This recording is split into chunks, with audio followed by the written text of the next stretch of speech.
పిల్లలేమో చాలా రోజులైపోయింది ఏసీని డస్ట్ పట్టేసి ఉంటుంది అని చెప్పనని క్లీన్ చేద్దామని చెప్పి ఎక్కాడండి కృష్ణ.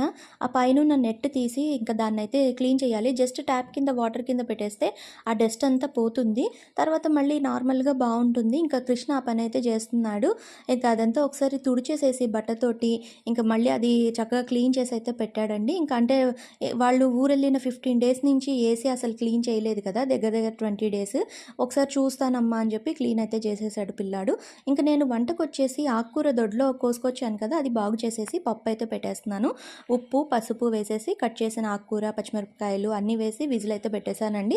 పప్పు కూడా తొందరగా ఉడికిపోతుంది.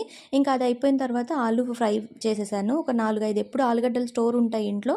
ఇంకా అవి వేయించేసేసాను.